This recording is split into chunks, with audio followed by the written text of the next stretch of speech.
coming up on 2 hours. Let me get into the last couple points here. So this was kind of a big story yesterday until it got drowned out by the U.S. men's national team losing to Panama and Greg Berhalter's head being called for. So there was some good memes yesterday about Berhalter being such a master planner that he planned to have this loss to Panama happen right before the debate and Biden tanking so that it would take all the pressure off of him. Niche jokes for those of you sports ball enjoyers. So this is a big story yesterday. Robbie Starbuck tweets, massive victory to report. I've exposed the woke agenda Tractor Supply's corporate office for 3 weeks. Now they've responded. Here's their statement. They will no longer sponsor pride festivals. They are eliminating all DEI roles and they're retiring their DEI goals. They will no longer submit data to the Human Rights Campaign for a corporate equality index score. They will withdraw from carbon emission goals. They promise to continue to listen to their customers and team members, refocus our team member engagement groups on mentoring, networking, and supporting the business. Bunch of nonsense corporate speak. This monumental change is thanks to all of you who supported my work exposing this, to the whistleblowers in Tractor Supply and my fellow farm owners who respectfully spoke up. I'm working to get more information about these changes, but this is a fantastic moment for the fight to banish wokeness, DEI, and ESG from the workplace. This is one of many dominoes to fall to bring back an economy where the customer is king once again and woke politics are eliminated from the workplace. Looking forward to your reactions in the comments. So, there's 3 guys that I kind of put in the same category in my mind. You could almost say 4. It would be Robbie Starbuck, Chris Rufo. I just forgot his last name. Project Veritas. He's no longer part of Project Veritas. James O'Keefe.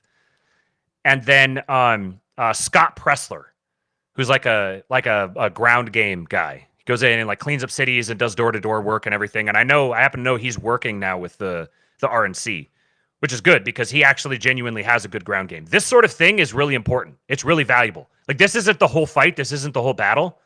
But having our guys working on these sorts of things is great. Going in, you weaponizing the autism and going in and forcing these Globocorps to bend the knee. Force them to adapt around us.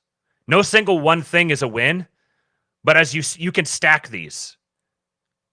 And we can begin making space for ourselves. I've got another interesting story for you guys, a thread from a Twitter account called DEI for White Guys. I think it's a pretty clever little bit they've got. We'll talk about that one tomorrow. But Charles Haywood had, I think, a very apropos thought on this. He says, I don't believe, contra academic agent, that the woke is being put away as he defines it or in any other way. The left wheel of fate must always turn leftward until stopped cold. But actions like this show that after the stoppage, rebuilding will be easier than we fear.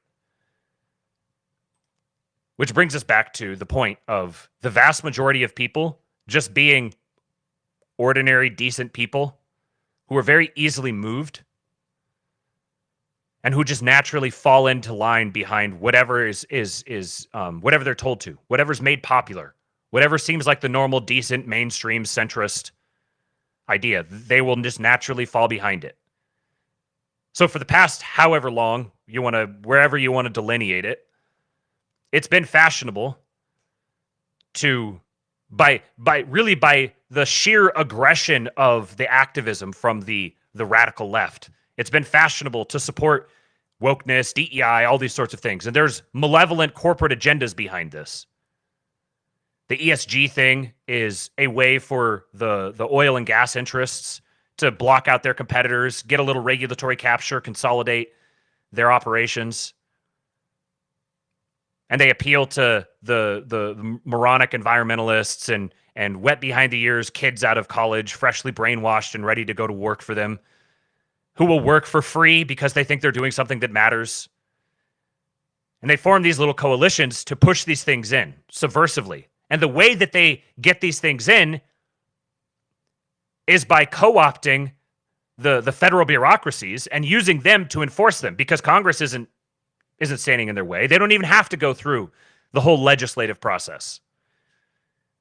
You just ensure that you get your guy as the head of the bureaucracy, and then he just defers to your experts. And the NGOs run the show.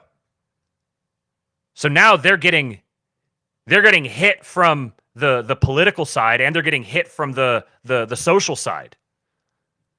It's forming like a pincer motion, squeezing them out and forcing them to adapt. It's a white pill, ladies and gentlemen. You must accept it. There's no black pilling allowed. It's already been declared.